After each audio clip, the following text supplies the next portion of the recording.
Saroja TV dimanapun Anda berada, kami ucapkan jazakumullahu khairan dengan kebersamaan Anda di hari-hari bersama dengan Roja TV. Dan insya Allah sesaat lagi Anda dapat menikmati kembali kebersamaan Anda ini dengan sebuah kajian ilmiah yang insya Allah akan memberikan kemanfaatan dalam hidup kita di dunia maupun di akhirat kelak. Dan Anda dapat menyimak acara ini secara live langsung di Roja TV. Jazakumullahu khairan, semoga bermanfaat dan selamat menyimak. Roja TV, saluran tilawahat Al-Quran dan kajian Islam. Para pemirsa Roja TV.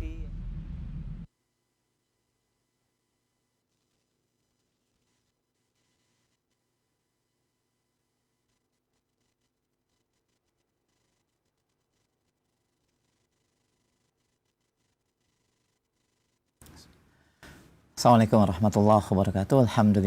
Alhamdulillahirabbil alamin. Wassalatu wassalamu ala mab'us rahmatan lil alamin, nabiyina Muhammad wa ala alihi wa ashabihi wa man tabi'ahum bi ihsanin ila yaumiddin. Amma ba'd. Pemerhati Roja, pendengar dan pemirsa radio dan Roja TV yang dirahmati Allah Subhanahu wa taala. Alhamdulillah di kesempatan sore hari yang berbahagia ini kembali kita bertemu dalam kajian ilmiah dan bersama Al-Ustaz Dr. Anas Burhanuddin MA Fidhahullahu taala dalam pembahasan kitab Wasaya wa Taujihat fi Fiqhi Ta'abbud li Rabbil Bariyat bersama Ustaz Anas Burhanuddin hafizahullahu taala langsung dari STDI Jember, dan alhamdulillah kita telah terkoneksi bersama beliau di studio mini Roja di Jember, dan alhamdulillah kita telah terhubung dan kami memberikan kesempatan yang luas bagi pemirsa dan pemerhati Roja. Anda bisa menyampaikan pertanyaan di line telepon 021 823 6543 dan juga menyampaikan pertanyaan via chat WhatsApp di nomor yang sama di 021 823 6543. Baik, kita mulai pembahasan dan kajian di kesempatan sore hari ini, dan kepada Ustadz kami persilahkan falyatafadhal masykurah.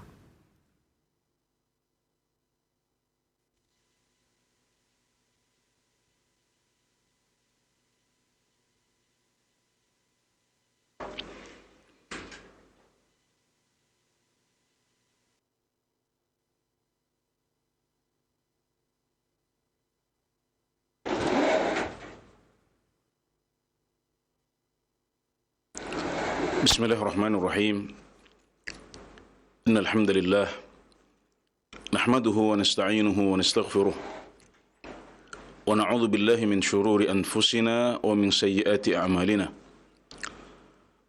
من يهده الله فلا مضل له ومن يضلل فلا هادي له وأشهد أن لا إله إلا الله وحده لا شريك له وأشهد أن محمدا عبده ورسوله صلى الله عليه wa ala alihi wa ashabihi ajma'in, amma ba'd. Kembali kita panjatkan syukur kita kepada Allah Subhanahu wa taala atas berbagai nikmat yang dilimpahkannya kepada kita, yang kalau kita berusaha untuk menghitungnya kita tidak akan bisa. Nikmat umur panjang, nikmat sehat, nikmat hujan, dan juga nikmat tergeraknya hati kita untuk peduli dengan urusan-urusan akhirat kita, dan tergeraknya hati kita untuk senantiasa menambah bekal akhirat selagi kita masih punya kesempatan untuk menambah bekal. Tanpa terasa, sebuah musim ibadah yang agung sudah menjelang. Hanya dalam hitungan hari kita akan memasuki bulan mulia, yaitu bulan Ramadan.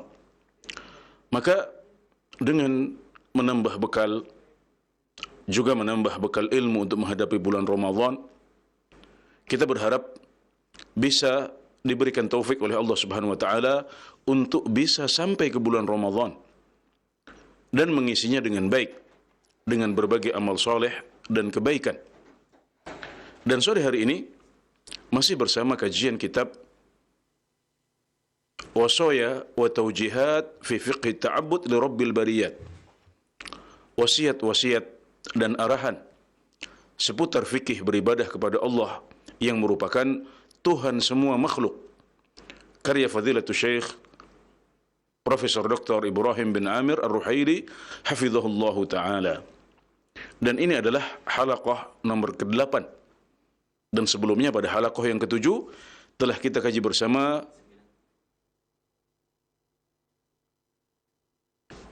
dan ini adalah halaqah yang ke-9, di mana pada halaqah yang sebelumnya telah kita kaji bersama tentang istiqamah dan mudawamah dalam amal soleh dan kebaikan yang kita lakukan, sebagaimana dicontohkan oleh Rasulullah SAW dalam amalan-amalan beliau.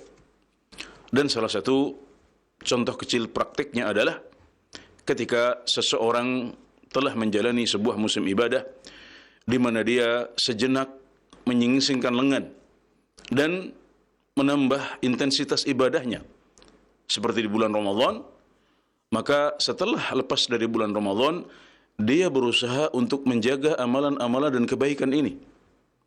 Intensitasnya boleh berkurang tapi tidak semuanya ditinggalkan. Dia masih tetap berpuasa, dia masih tetap membaca Al-Quran, dia masih tetap bersedekah, juga menjalankan qiyamul lail namun dengan intensitas yang lebih kecil, ya, dengan intensitas yang lebih rendah. Tidak seperti ketika dia berada di bulan Ramadan. Namun dia tetap berusaha untuk menjaganya. Nah, ini adalah salah satu contoh yang diberikan oleh Rasulullah SAW dalam amalan-amalan beliau juga.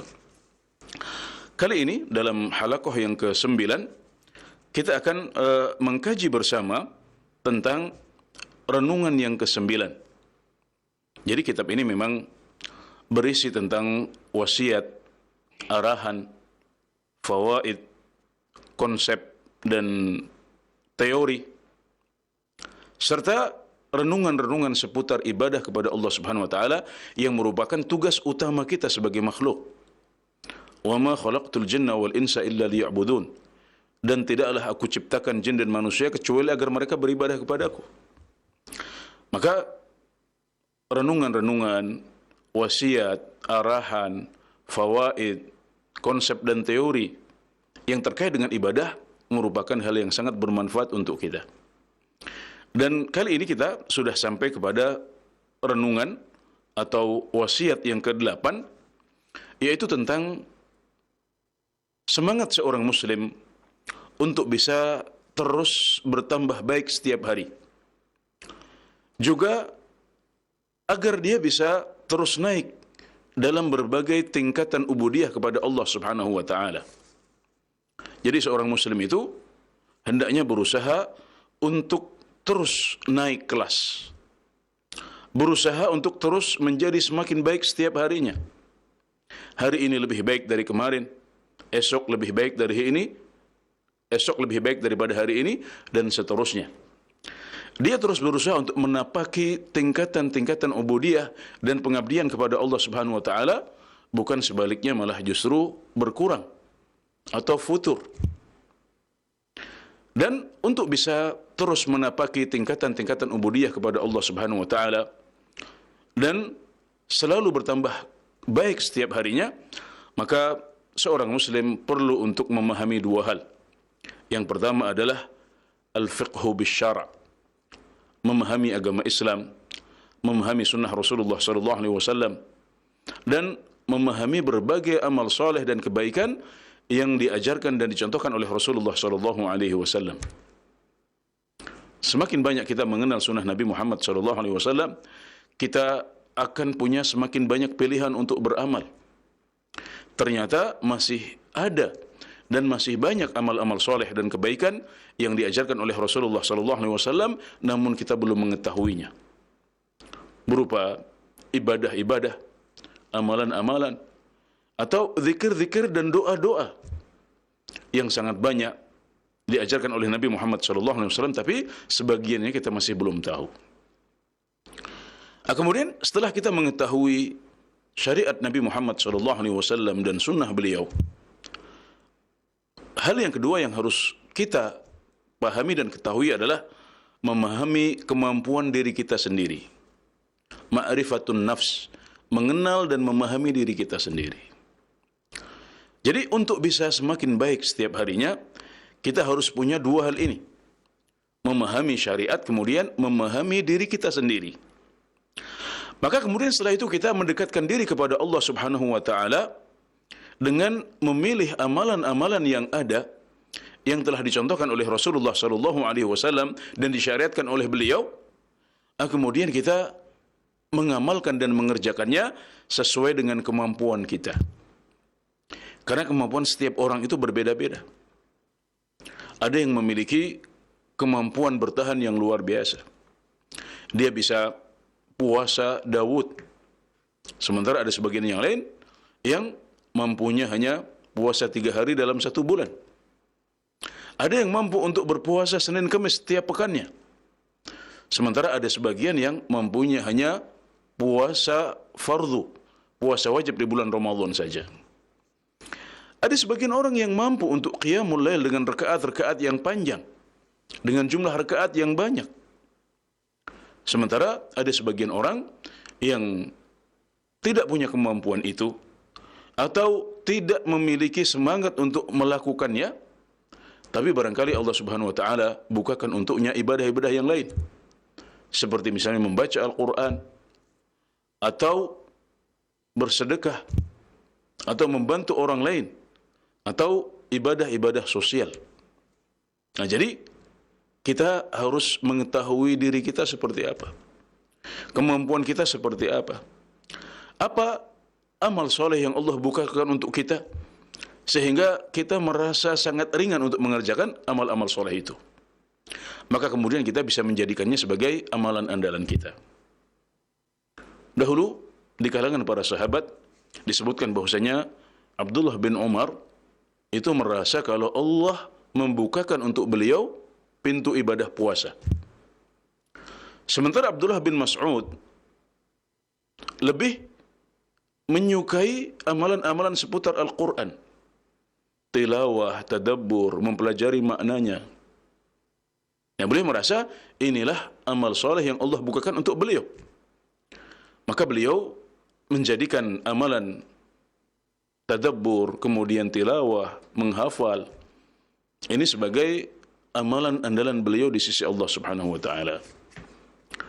Bahkan disebutkan bahwasanya Abdullah bin Mas'ud tidak banyak melakukan puasa sunnah karena beliau merasa itu mengurangi kekuatan beliau untuk bisa tilawah, tadabbur, mempelajari kandungan Al-Quran yang merupakan amal soleh yang Allah bukakan untuk beliau. Nah, kita juga perlu mengetahui kita ini seperti apa kemampuan kita. Kemampuan fisik kita juga seperti apa. Ada sebagian orang yang dari pengalamannya mengetahui bahwasanya di malam hari dia cukup tidur 4 jam. Kalau dia tidur kurang dari itu, maka dia merasa capek, merasa lelah. Maka jika demikian, dia hendaknya mencukupkan tidurnya sebanyak 4 jam dalam 1 malam. Ada sebagian orang yang merasa cukup dengan tidur 3 jam saja. Sementara sebagian yang lain harus tidur paling tidak 5 jam, atau 6 jam, atau 7 jam. Nah, maka fisik masing-masing dari kita berbeda. Kemudian juga kecenderungan, hobi, dan amalan yang Allah bukakan untuk masing-masing dari kita juga berbeda-beda. Maka dengan memahami hukum-hukum Allah dan syariatnya, memahami sunnah Nabi Muhammad SAW, kemudian dipadukan, dikombinasikan dengan memahami kemampuan diri kita dan juga kecenderungan, hobi dan amalan yang Allah bukakan untuk kita, maka kemudian kita mendekatkan diri kepada Allah Subhanahu wa taala dengan berbagai pilihan amalan yang ada. Kemudian kita pilih sesuai dengan kondisi kita, sesuai dengan kemampuan kita, juga mempertimbangkan hobi, kemudian kecenderungan pribadi, dan juga apa amal soleh yang kira-kira Allah bukakan untuk kita. Maka kemudian kita menjadikannya sebagai amalan andalan kita.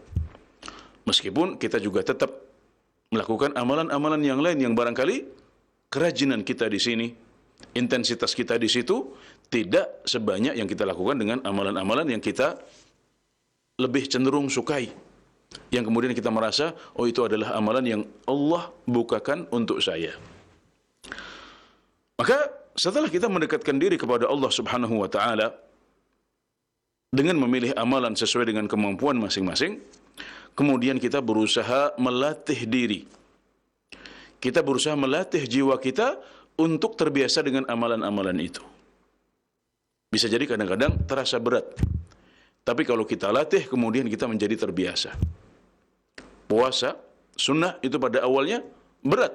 Tapi kalau kita melatih diri untuk itu, maka kita akan menjadi terbiasa, bahkan merasa menikmati puasa sunnah itu. Demikian juga membaca Al-Quran, thalabul ilmi, menghadiri majelis-majelis ta'lim, pada awalnya juga berat. Tapi kalau kemudian kita melatih diri, kita riyadhah, seperti olahraga, hati kita juga butuh olah jiwa, sebagaimana badan kita butuh olahraga. Maka sebagaimana olahraga perlu dilatih, maka olah jiwa juga perlu dilatih. Bisa jadi ada amalan-amalan yang jiwa kita belum terbiasa dengannya sehingga terasa berat. Tapi kemudian ketika kita melatih diri, kita riyadhah, akhirnya ibadah tersebut menjadi lebih ringan. Dan ketika satu ibadah sudah bisa kita taklukkan, kita sudah merasa nyaman dengan ibadah itu, kita sudah bisa menikmatinya, kita sudah bisa mengamalkannya dengan baik, maka kita kemudian berpindah dengan amalan-amalan yang lain. Kita berpindah kepada kesempatan amal yang lain. Kita berpindah kepada tingkatan ubudiyah yang lain, dan terus demikian kita berpindah dari amalan yang satu ke amalan yang lain. Naik dari satu tingkat ubudiyah ke tingkat ubudiyah yang lain. Kemudian kita terus bertambah baik setiap harinya, bertambah mulia, bertambah takwa, iman kita semakin tebal, sampai kita berjumpa dengan Allah Azza wa Jalla, dan saat kita dipanggil oleh Allah Subhanahu wa taala, kita berada dalam kondisi terbaik. Semoga Allah menjadikan kita termasuk bagian dari orang-orang yang bisa seperti itu. Dan Masya Allah, di kalangan salafus salih ada disebutkan beberapa orang yang sudah mencapai level itu. Level terus bertambah baik setiap hari, istiqamah dalam waktu yang sangat lama, sampai mereka meninggal dan dipanggil oleh Allah Subhanahu wa taala. Ada beberapa kibarul a'immah, kata Syekh di sini, ada beberapa imam besar atau ulama besar yang disebutkan dalam biografi mereka bahwasanya mereka senantiasa bertambah kebaikan setiap harinya. Di antaranya adalah Al-Imam Ahmad bin Hanbal rahimahullahu taala yang wafat pada tahun 241 Hijriah. Beliau adalah imam yang sangat terkenal dan merupakan pendiri madhab Hambali. Dan oleh salah satu murid beliau yang bernama Ali bin Abdullah bin Ja'far yang wafat pada tahun 234 Hijriah, disebutkan, A'rifu Aba Abdullah mungdhu khamsina sanah yazdadu khaira. Saya mengenal Abu Abdullah, yaitu Al-Imam Ahmad bin Hanbal. Sejak 50 tahun beliau senantiasa bertambah kebaikan. Masya Allah, seorang Ahmad bin Hanbal oleh murid beliau, ini bukan klaim dari Ahmad bin Hanbal, tapi murid-murid beliau yang memuji, murid-murid beliau yang memberikan testimoni. Mereka mengatakan bahwasanya Imam Ahmad bin Hanbal senantiasa bertambah baik setiap harinya selama 50 tahun. Allahu Akbar. Ini adalah sebuah bentuk istiqamah, mudawamah, dan terus naik. Kalau mudawamah itu mungkin bisa konstan, ya, bisa levelnya sama, dijaga, tapi ya grafiknya lurus. Atau bahkan pada kajian yang lalu telah kita sebutkan, nggak masalah, menjaga itu bisa jadi levelnya adalah turun. Tapi seorang Ahmad bin Hanbal rahimahullah ta'ala disebutkan senantiasa bertambah baik setiap harinya selama 50 tahun. Sebenarnya redaksi yazdadu khaira ini bisa berarti bertambah kebaikan setiap hari, dan juga bisa diartikan sebagai bertambah baik setiap harinya. Redaksi atau terjemahan ini tidak jauh beda, tapi maknanya berbeda.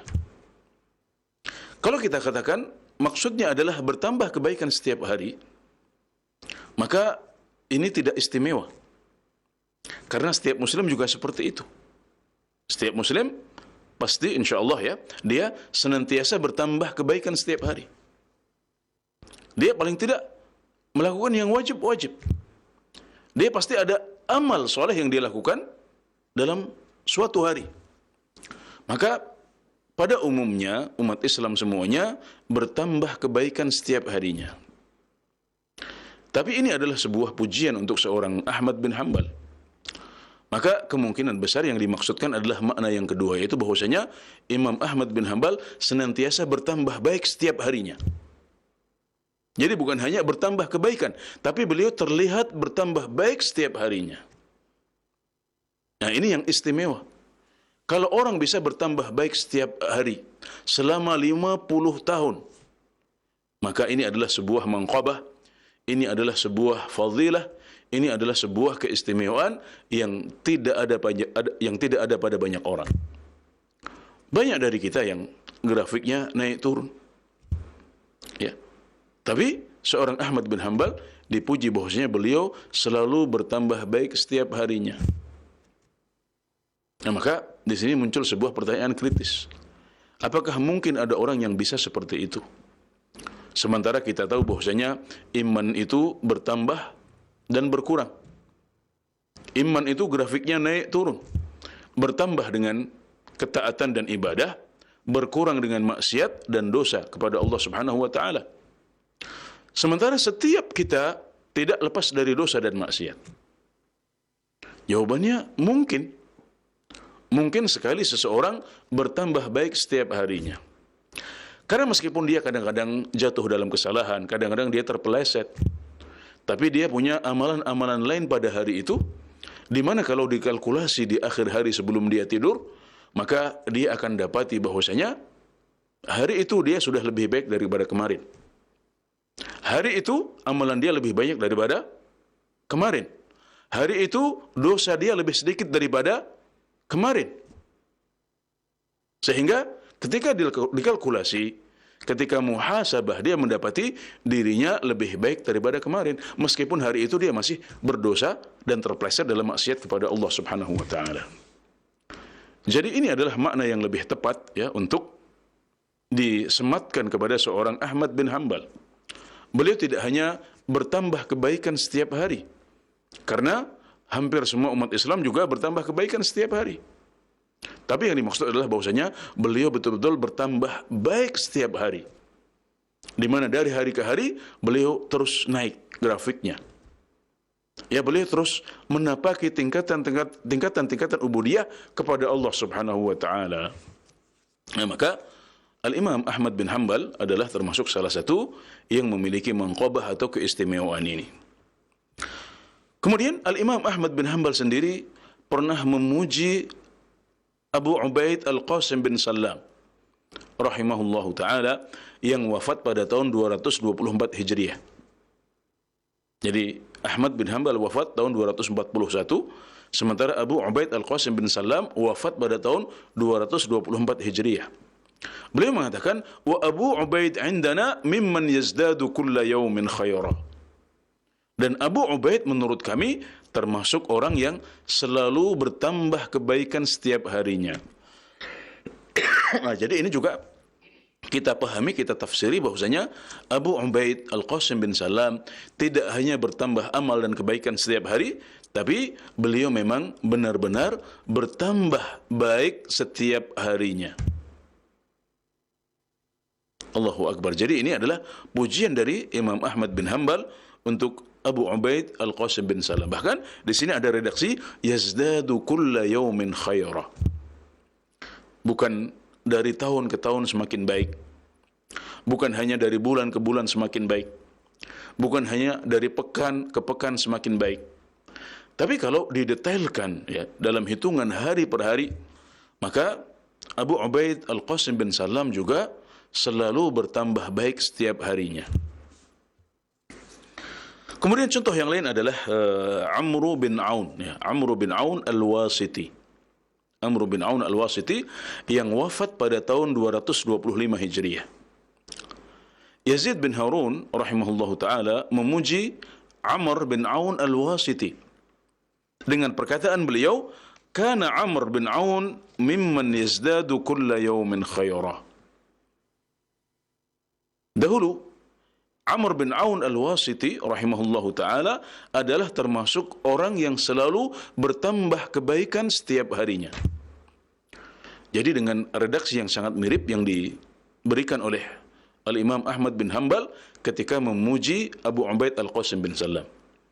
Di sini Yazid bin Harun memuji Amr bin Aun al-Wasiti rahimahullahu ta'ala yang merupakan salah satu perawi hadis dari abad ketiga Hijriyah. Wafat pada tahun 225 Hijriah, yaitu 1 tahun setelah Abu Ubaid al-Qasim bin Sallam. Di sini Yazid bin Harun mengatakan, kana Amr bin Aun al-Wasiti mimman yazdadu kulla yawmin khaira.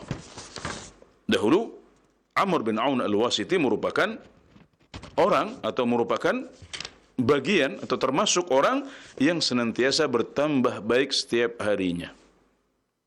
Nah, ini juga sama, maknanya adalah beliau bertambah baik setiap hari. Tidak hanya bertambah kebaikan atau amal soleh setiap harinya, karena semua umat Islam atau hampir semua umat Islam itu juga bertambah kebaikan dan amal soleh setiap hari, maka pujian seperti itu tidak istimewa. Ada lagi seorang tokoh dari ulama abad kelima Hijriyah yang juga merupakan salah satu tokoh ulama madhab Syafi'i. Nama beliau adalah Al-Imam Abul Husain Al-Mahamili rahimahullahu ta'ala yang wafat pada tahun 407 Hijriyah.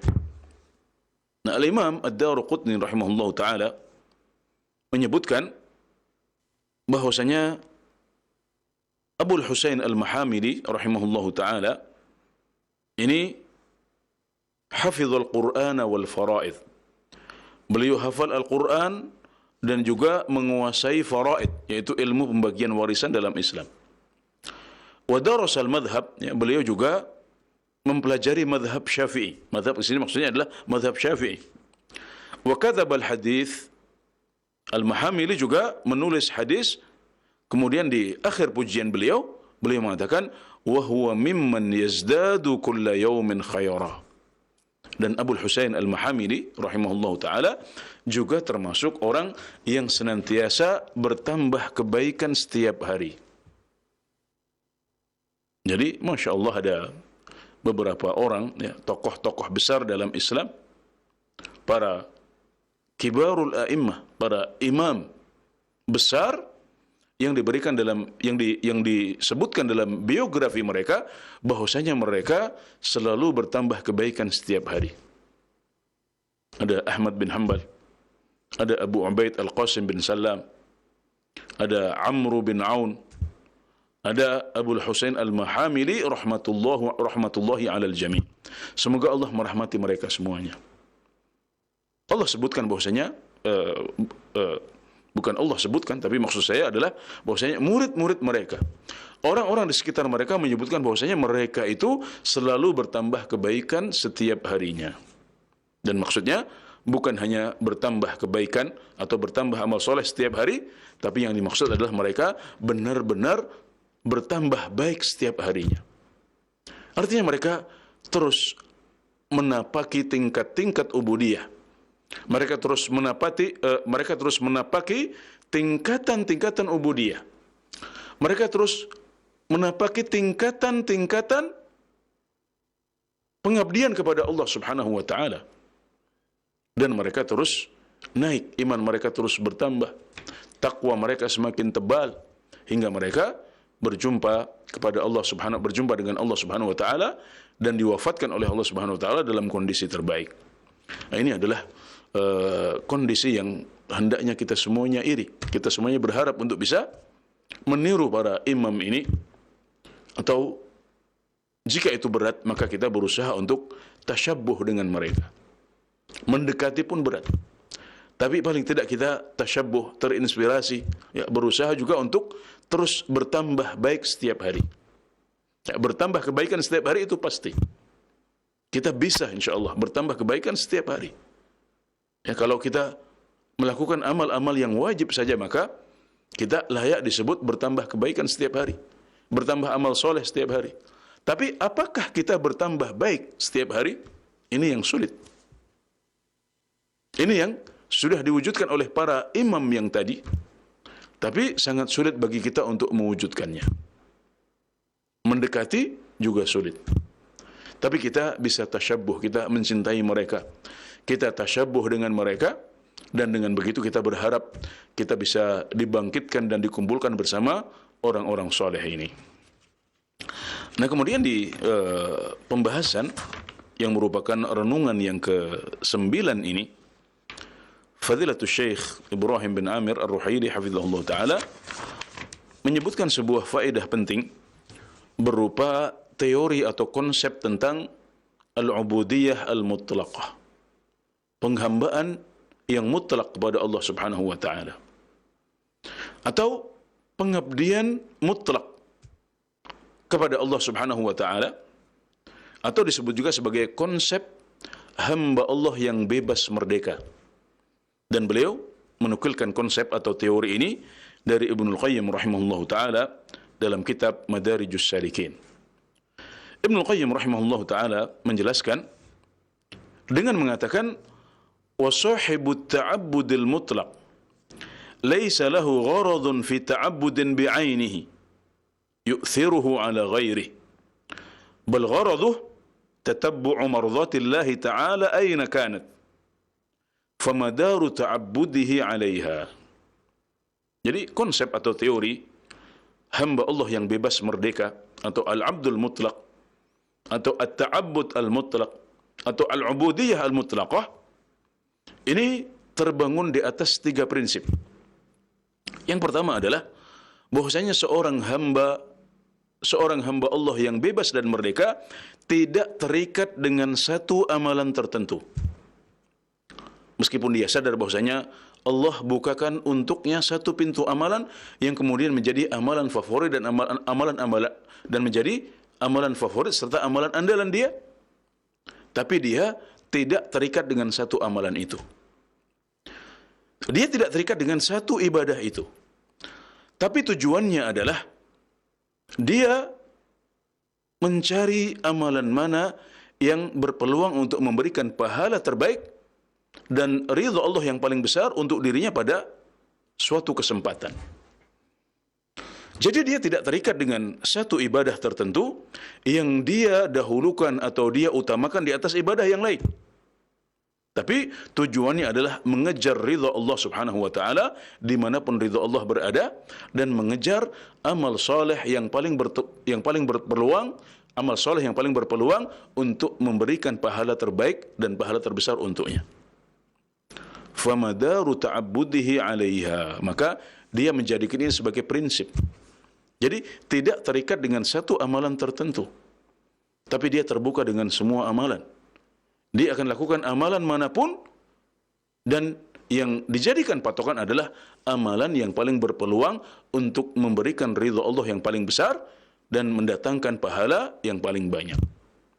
Makanya konsep ini disebut sebagai konsep al-abdul mutlaq, hamba Allah yang bebas merdeka. Karena prinsip yang pertama adalah dia tidak terikat dengan satu amalan tertentu. Meskipun dia sadar bahwasanya Allah Subhanahu wa taala telah membukakan untuknya satu pintu amalan yang kemudian dia merasa ringan untuk melakukannya dan merasa inilah amalan andalan dia di sisi Allah Subhanahu wa taala, yang darinya dia berharap nanti bisa dipanggil oleh Allah Subhanahu wa taala dari pintu surga yang terkait dengan amalan itu. Tapi dia tidak terikat dengan amalan itu. Dia jadikan prinsipnya adalah aku mencari ridha Allah dimanapun ridha itu ada. Aku akan melakukan amalan yang berpeluang memberikan pahala terbesar untuk diriku. Nah, ini adalah prinsip dari konsep al-abdul mutlaq yang pertama. Sedangkan prinsip yang kedua adalah berusaha sebanyak mungkin mengumpulkan ibadah dan amal soleh. Jadi setelah prinsip yang pertama adalah tidak terikat dengan satu amalan, hendaknya seorang hamba Allah yang bebas dan merdeka berusaha mengumpulkan cabang-cabang amalan sebanyak mungkin. Dia mengejar pintu surga sebanyak mungkin. Dia mempelajari kemudian mengamalkan berbagai amal soleh yang diajarkan oleh Allah Subhanahu wa taala dan dicontohkan oleh Nabi Muhammad sallallahu alaihi wasallam sebanyak mungkin. Beliau mengatakan, "Fahuwa la yazalu mutanaffilan fi manazilil ubudiyyah." Maka dia terus berpindah, bukan mutanaffilan tapi fahuwa la yazalu mutanaqqilan fi manazilil ubudiyyah. Maka dia terus berpindah dari satu tingkatan ubudiyah ke tingkatan ubudiyah yang lain. Dia terus berpindah dari satu amalan kepada amalan yang lain. Kullama rufi'at lahu manzilah amila ala sayrihi ilaiha. Setiap diangkat untuknya satu tingkatan ubudiyah, maka dia berusaha untuk menaklukkan tingkatan itu. Dia wujudkan tingkatan ubudiyah itu, kemudian dia taklukkan, dia kuasai, dia wujudkan amalan itu.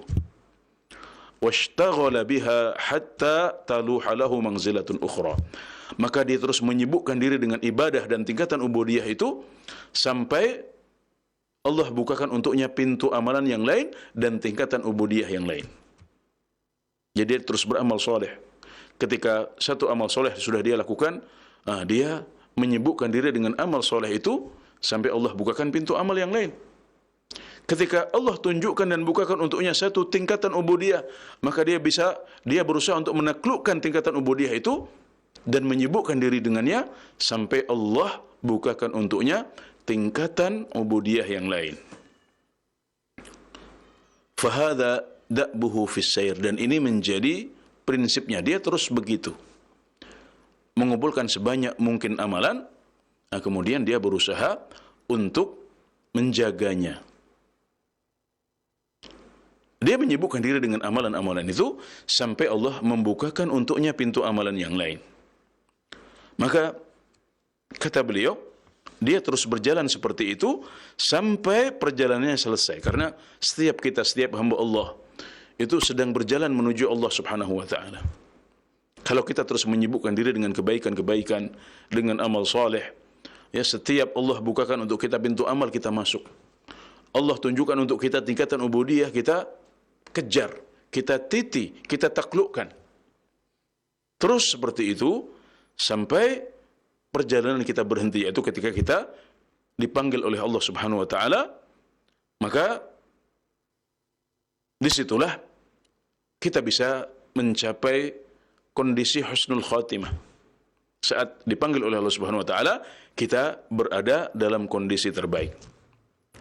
Maka kata beliau, fa in ra'aital ulama'a ra'aitahu ma'ahum. Maka kalau engkau melihat para ulama, engkau melihat orang tersebut berada bersama mereka. Jadi karena orang ini ketika melihat para ulama sibuk dengan ilmu, dia tidak mau ketinggalan. Dia juga berusaha untuk menjadi ulama. Atau kalau tidak bisa menjadi ulama, paling tidak dia menjadi santri, talibul ilm. Kalau tidak santri, paling tidak dia menjadi orang yang hobi untuk menuntut ilmu, hobi membaca, hobi menghadiri majelis ta'lim. Maka ketika orang-orang berbicara tentang para ulama dan orang-orang yang menyibukkan diri dengan ilmu, al-abdul mutlaq, hamba yang bebas merdeka ini ada di sana. Dia juga punya kontribusi di sana. Kalau dia tidak menjadi ulama, dia menjadi santri. Kalau dia tidak bisa menjadi santri, maka dia menjadi pecinta majelis ta'lim, pecinta kajian, pecinta halaqah-halaqah ilmiah. Demikian juga kalau engkau melihat para ubbahat, ya, para ahli ibadah, engkau pun melihat dia bersama mereka.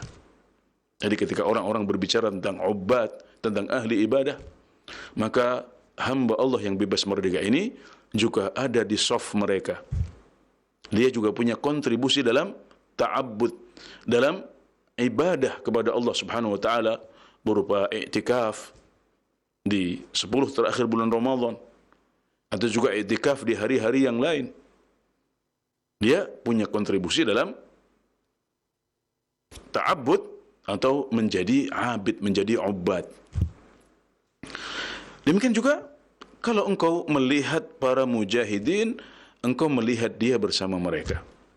Ketika orang-orang berbicara tentang jihad di jalan Allah, siapa saja para mujahidin di jalan Allah, maka al-abdul mutlak, hamba yang bebas merdeka, juga ada di sana. Namanya ada di sana artinya dia punya kontribusi di sana. Kalau ada jihad yang syar'i, dia ikut. Paling tidak dia punya niat. Kalau seandainya ada jihad yang syar'i yang dipimpin oleh pemimpin muslim, maka aku tidak akan ketinggalan.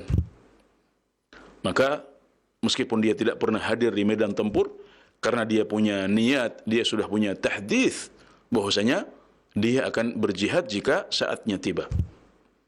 Maka dia pun sudah dicatatkan punya niat untuk berjihad di jalan Allah Subhanahu wa taala, dan sudah berbicara kepada dirinya tahditsun nafs bahwasanya kalau seandainya ada jihad yang syar'i, maka dia akan berangkat dan tidak ketinggalan. Maka seorang hamba Allah yang bebas merdeka, al-abdul mutlaq, juga punya kontribusi dalam jihad. Wa in ra'aita dzakirina ra'aitahu ma'ahum. Dan kalau engkau melihat orang-orang yang banyak berzikir kepada Allah Subhanahu wa taala, engkau pun melihat dia ada bersama mereka. Jadi seorang al-abdul mutlaq juga punya kontribusi, dia punya amal soleh berupa banyak zikir kepada Allah Subhanahu wa taala. Sebagaimana wasiat Nabi Muhammad sallallahu alaihi wasallam ketika ada seorang sahabat yang curhat, wahai Rasulullah, syariat Islam sudah begitu banyak, maka ajarkan aku satu amalan yang bisa aku jadikan pegangan. Maka wasiat Nabi Muhammad sallallahu alaihi wasallam adalah la yazalu lisanuka radban min dzikrillah. Hendaknya lidahmu senantiasa basah dengan zikir memuji Allah Subhanahu wa taala.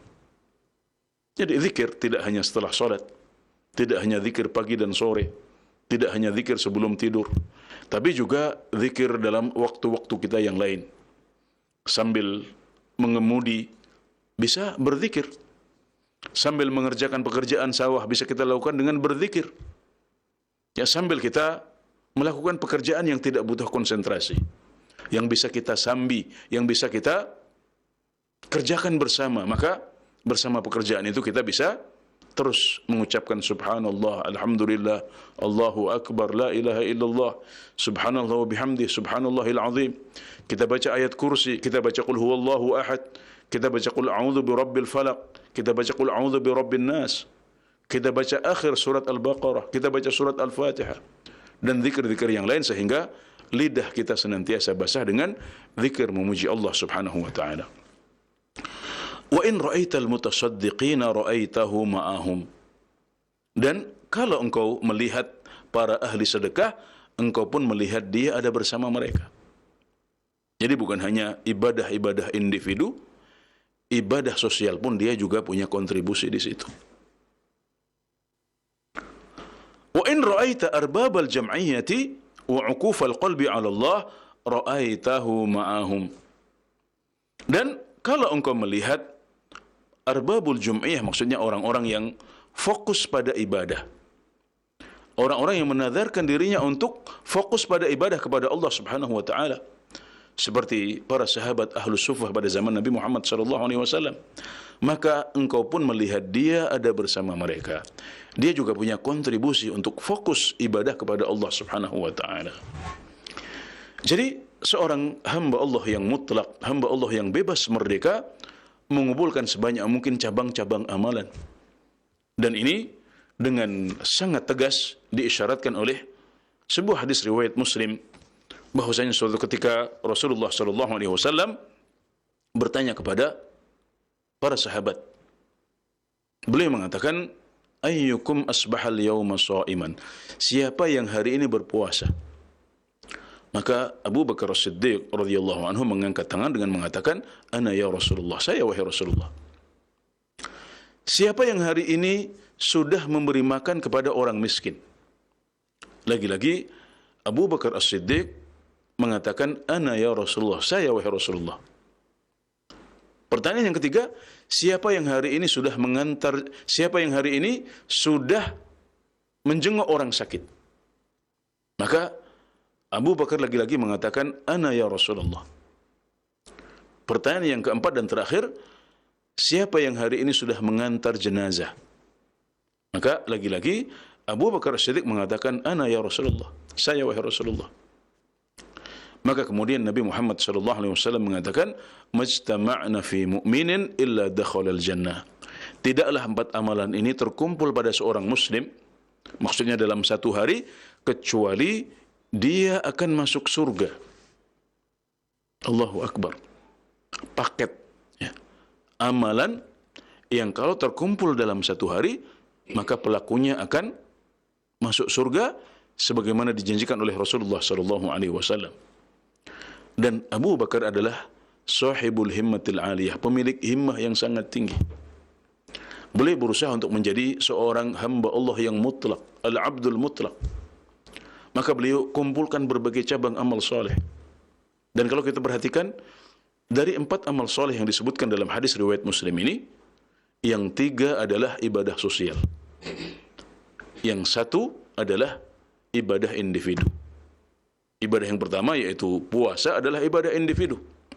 Kemudian memberi makan kepada orang miskin, mengantarkan jenazah, kemudian menjenguk orang sakit, ini ketiganya adalah ibadah sosial. Yang menunjukkan bahwasanya seorang muslim hendaknya tidak mencukupkan diri dengan ibadah-ibadah individu. Tapi dia juga hendaknya punya amal-amal soleh berupa ibadah-ibadah sosial yang manfaatnya meluas, manfaatnya menular kepada orang lain, tidak hanya terbatas pada dirinya sendiri. Kemudian prinsip yang ketiga adalah seorang hamba Allah yang mutlak, seorang hamba Allah yang bebas merdeka memakai skala prioritas dalam memilih amal soleh yang akan dia kerjakan. Jadi setelah yang pertama, dia tidak terikat dengan satu amalan tertentu. Yang kedua, dia menggabungkan antara berbagai cabang amal soleh dan kebaikan. Selanjutnya yang ketiga, dia punya skala prioritas. Jadi prinsipnya adalah dia mencari amalan yang berpotensi memberikan ridha Allah. Dia akan memilih amal soleh yang berpotensi memberikan pahala terbesar untuknya. Kemudian dia utamakan amal itu dan dia jadikan sebagai prioritas. Karena kadang-kadang ada amal soleh yang secara jenis amalan lebih afdal. Tapi dalam satu kondisi tertentu amalan tersebut bukan yang terbaik. Misalnya kita memahami bahwasanya ibadah sosial itu secara jinsul amal, ya, secara jenis amalan, dia merupakan amalan yang lebih utama daripada ibadah-ibadah individu. Para ulama, ahli usul fiqh dan qawaid fiqhiyah menjelaskan, al-khairul muta'addi khairun minal qasir. Kebaikan yang menular kepada orang lain atau ibadah sosial itu lebih baik daripada ibadah individu yang kebaikannya terbatas pada pelakunya saja. Ini adalah sebuah kaidah fikih yang diakui oleh para ulama. Namun kaidah ini tidak secara mutlak. Artinya tidak mutlak seperti itu, tidak selalu seperti itu. Syekhul Islam Ibn Taimiyah rahimahullah ta'ala menjelaskan bahwasanya memang ibadah sosial itu lebih baik daripada ibadah individu. Tapi kadang-kadang ada satu masa, ada satu kondisi di mana seorang hamba Allah butuh untuk munajat, untuk fokus pada ibadahnya kepada Allah Subhanahu wa taala dan membangun relasi dan koneksi yang baik antara dirinya dengan Allah Subhanahu wa taala. Maka amalan terbaik dalam sepertiga malam terakhir adalah munajat kepada Allah dengan qiyamul lail, dengan tahajud, dengan zikir, ya, dengan salat witir. Bukan justru malah berkeliling untuk mencari orang mana yang bisa kita sedekahi. Meskipun itu juga boleh. Yang terbaik dalam kondisi itu menurut beliau adalah munajat kepada Allah Subhanahu wa taala. Juga kita memahami dan mengenal bahwasanya zikir yang terbaik adalah la ilaha illallah atau membaca Al-Qur'an. Tapi saat kita mendengarkan azan berkumandang, maka amalan terbaik yang kita lakukan adalah menyimak bacaan muadzin kemudian mengikuti bacaan tersebut sebagaimana dicontohkan oleh Nabi Muhammad SAW. Jadi zikirnya azan ini secara jenis amalan kalah dibandingkan la ilaha illallah. Al-Quran juga lebih baik daripada zikir ini. Namun ketika azan berkumandang, maka umat Islam dianjurkan untuk menyimak muadzin. Ya, muadzin sedang mengumandangkan azan. Muadzin sedang mengajak orang-orang untuk sholat. Maka hendaknya kita menghormati dia. Kita menyimak bacaan dia. Bahkan kita juga mengikuti apa yang dia ucapkan. Nah, ini adalah amalan terbaik dalam kondisi seperti itu. Meskipun secara umum la ilaha illallah adalah zikir terbaik. Membaca Al-Quran adalah zikir terbaik.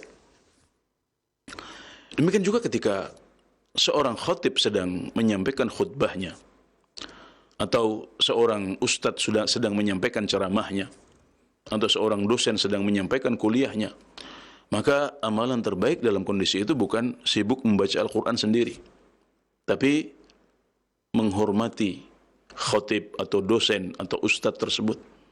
Kita simak kajiannya. Ya, kita hormati dia yang telah menyiapkan materi dengan lelah payah. Maka ini adalah bagian dari adab Islam, kita menghormati, menghargai. Maka itu adalah amalan terbaik yang bisa kita lakukan ketika seorang khatib sedang menyampaikan khutbah Jumat. Nah, jadi setelah kita menerapkan 3 prinsip ini, maka insyaallah Anda bisa disebut sebagai al-abdul mutlaq, hamba Allah yang bebas merdeka. Dan 3 prinsip itu adalah yang pertama, tidak terikat dengan satu amalan tertentu. Kemudian yang kedua, berusaha menggabungkan antara amalan-amalan soleh sebanyak mungkin. Menggabungkan antara pintu-pintu amalan sebanyak mungkin. Kemudian yang ketiga, memakai skala prioritas dengan mencari amalan terbaik yang bisa mendatangkan ridha Allah dan bisa mendatangkan pahala yang paling banyak di sisi Allah Subhanahu wa taala, meskipun amalan tersebut bukan amalan favorit kita.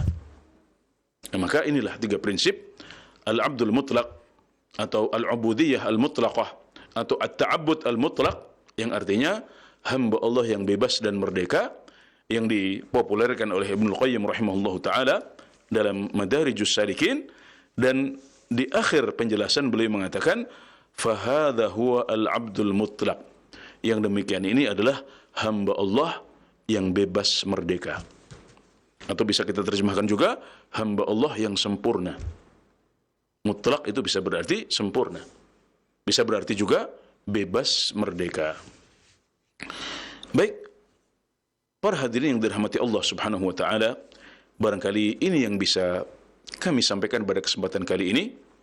Semoga bermanfaat, memotivasi dan menginspirasi. Barakallahu fikum wa jazakumullahu khairan.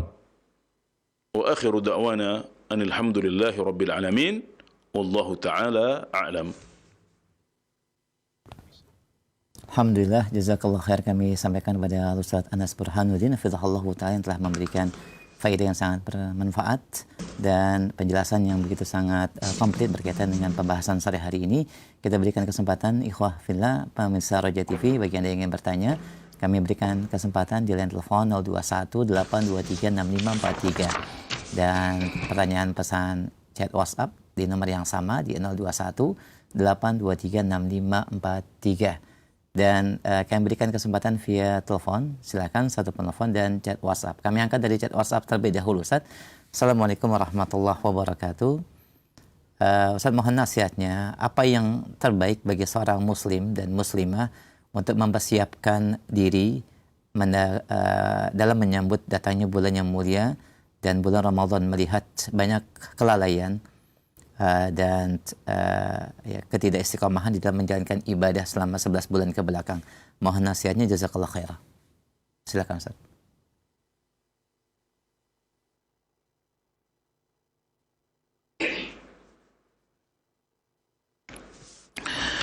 Ya, baik.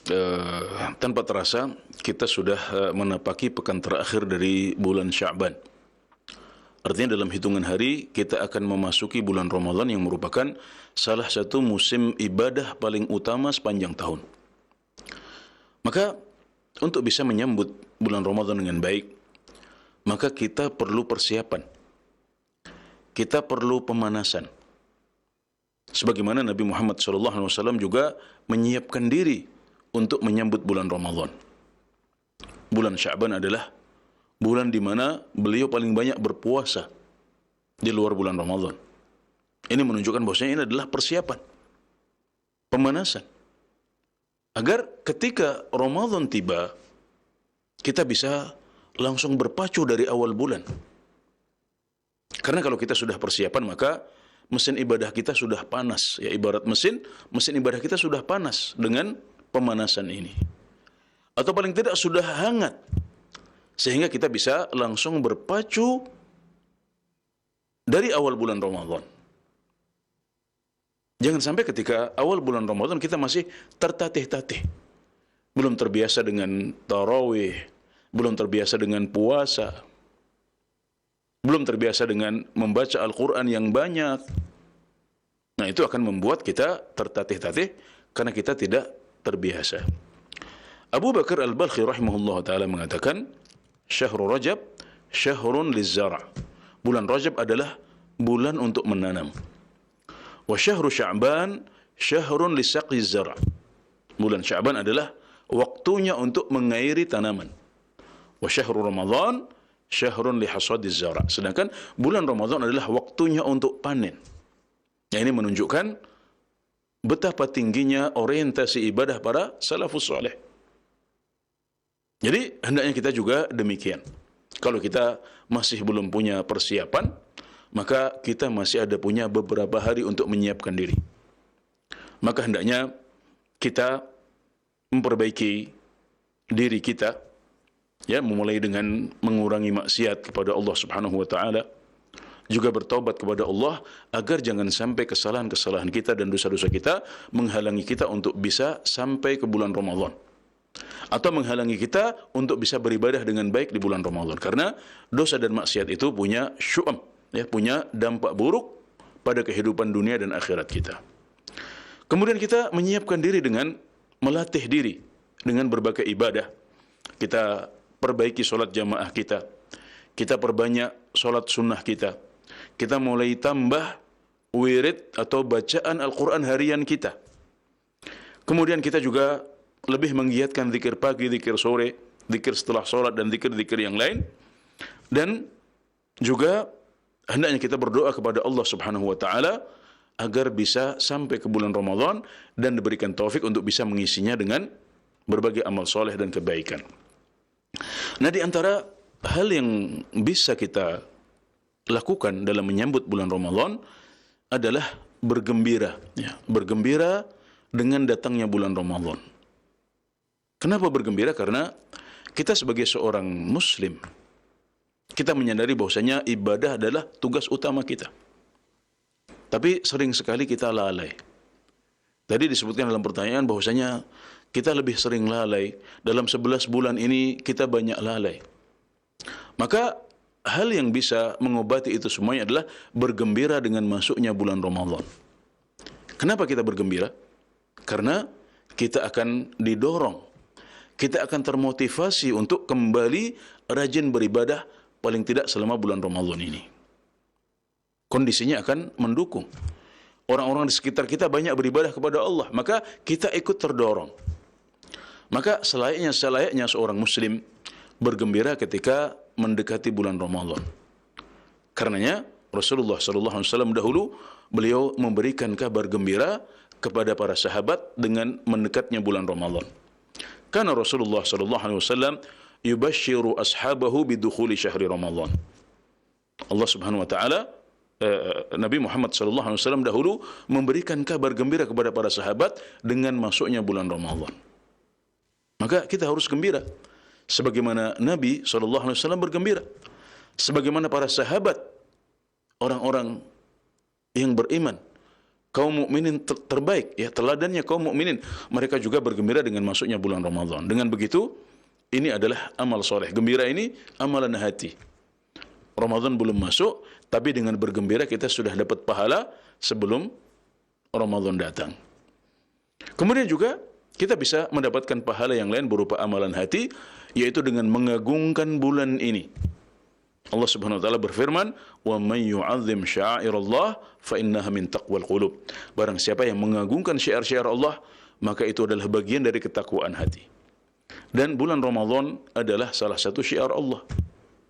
Kita mengagungkannya dengan menghormatinya, menambah bekal untuk persiapannya, kemudian juga melakukan pemanasan untuk menyambutnya. Ini juga adalah bagian dari amalan hati. Mengagungkan Ramadan dengan menghormatinya, menyiapkan diri untuk menyambutnya, ini adalah bagian dari ketakwaan hati yang berpahala besar di sisi Allah Subhanahu wa taala. Nah, itu adalah beberapa kiat ya dan amal soleh yang bisa kita lakukan dalam menyambut bulan Ramadan yang sudah tersisa, yang hanya tersisa beberapa hari lagi untuk memasukinya. Semoga Allah memberikan taufiknya kepada kita untuk sampai kepada bulan yang mulia ini, dan memberikan taufiknya kepada kita untuk bisa beribadah dan beramal soleh dengan optimal. Barakallahu fikum. Nah, Ustaz, jazakallahu khair, barakallahu fik. Demikian pendengar dan pemirsa Roja TV yang bertanya, semoga menjadi pencerahan yang bermanfaat. Baik, kami angkat kembali pertanyaan selanjutnya masih via chat WhatsApp. Assalamualaikum warahmatullahi wabarakatuh. Barakallahu fik ya Ustaz. Bagaimanakah ketika seseorang memiliki perbuatan dosa atau kezaliman kepada seseorang dalam kaitannya masalah muamalah dan keuangan? Apakah kewajiban cukup bertaubat? Apakah perlu bagi kami, bagi saya pribadi, untuk menyampaikan kezaliman yang berupa uang tersebut, Ustadz? Dan manakala kita belum bisa mengembalikannya, apakah diberikan uzur secara agama untuk meminta rukhsah dan keringanan? Jazakallah khair.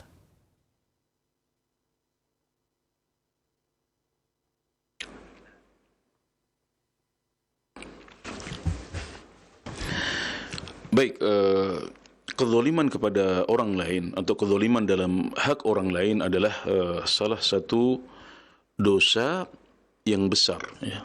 Ini adalah kategori dosa yang Allah tidak akan tinggalkan, sebagaimana hadis riwayat Al-Hakim.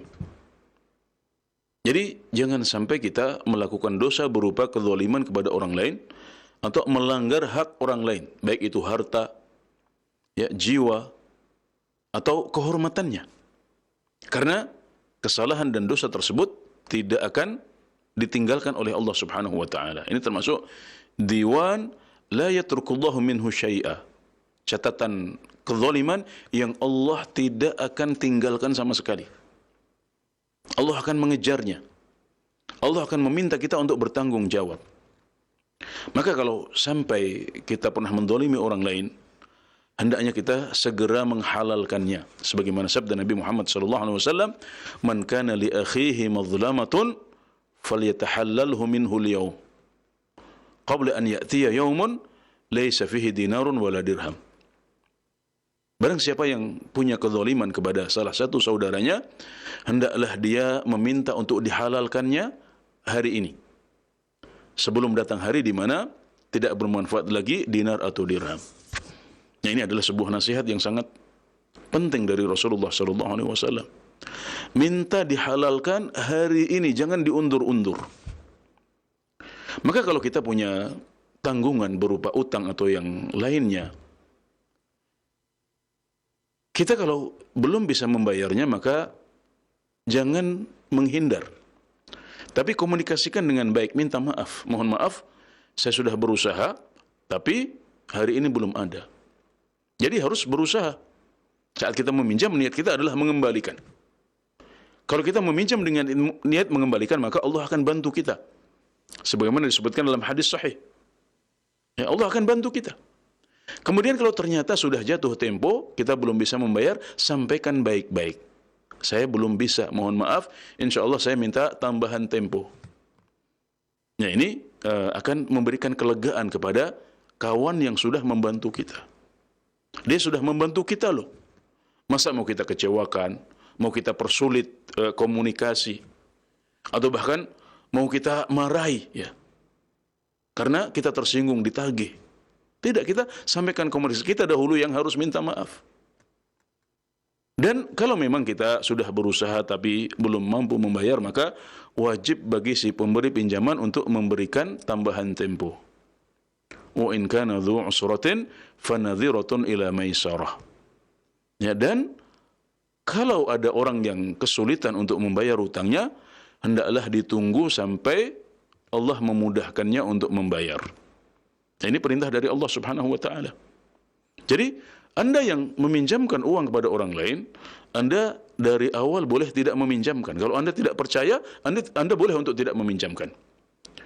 Tapi kalau Anda sudah memilih untuk meminjamkan, maka ada hukumnya, ada konsekuensinya. Yaitu bahwasanya Anda tidak boleh mengambil riba di situ. Kemudian Anda juga harus memberikan tambahan tempo jika orang ini tidak mampu untuk membayarnya, padahal sudah berusaha. Berbeda dengan orang yang mumatil, orang yang mampu tapi dia tidak mau membayar. Ini yang disebut zalim. Kata Rasulullah sallallahu alaihi wasallam, matluluni zulmun.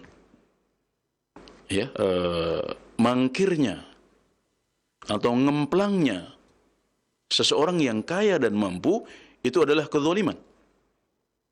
Bahkan kezaliman ini menghalalkan dia untuk diribai, menghalalkan dia untuk dihukum oleh pemerintah muslim. Nah, jadi yang disebut zalim adalah mereka yang utang tapi kemudian mangkir atau tidak membayar padahal dia punya kemampuan.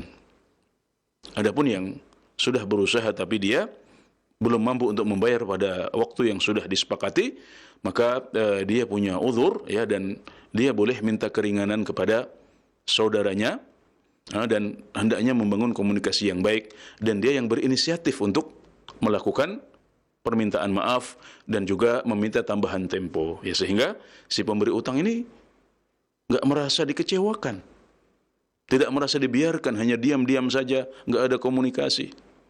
Atau bahkan sebagian orang anehnya adalah dia lebih galak ketika ditagih. Ini adalah sesuatu yang tidak pantas kita lakukan kepada orang-orang yang sudah membantu kita. Karena saat kita pinjam, kita sudah dibantu. Maka hendaknya kita tidak membalas mereka kecuali dengan kebaikan. Jadi sampaikan permohonan maaf, ya, kemudian minta tambahan waktu dan benar-benar serius untuk membayar. Bahkan kalau perlu mencicil sedikit demi sedikit. Kalau memang cicilannya terlalu besar, kita bisa minta untuk membayar sebisa kita. Kemudian minta maaf, insya Allah nanti akan ditambah di waktu yang lain. Nah, jadi komunikasi yang baik ini akan membuat si pemberi pinjaman merasa tenang, ya, dia merasa aman, ya, uangnya tidak hilang, ada komunikasi yang baik. Dan kalau kita berlaku demikian, maka suatu saat ketika kita membutuhkan pinjaman lagi dari orang lain, maka akan ada orang-orang yang membantu kita. Karena kita punya reputasi yang baik dalam meminjam. Kalau meminjam, ditunaikan, dibayar. Tidak justru malah kita cuek dan seolah-olah kita tidak pernah meminjam kepada orang lain atau lebih galak ketika ditagih. Wal'iyadzubillah, itu semua adalah akhlak yang buruk yang pasti akan kita pertanggungjawabkan di hadapan Allah Subhanahu wa taala. Jazakallah khair atas jawaban dan penjelasan yang disampaikan, nasihat yang bermanfaat buat yang bertanya dan kita semua. Dan ini merupakan pertanyaan kami terakhir di kesempatan sore hari ini. Sebagai kesimpulan serta ikhtitam, kami persilakan Ustaz.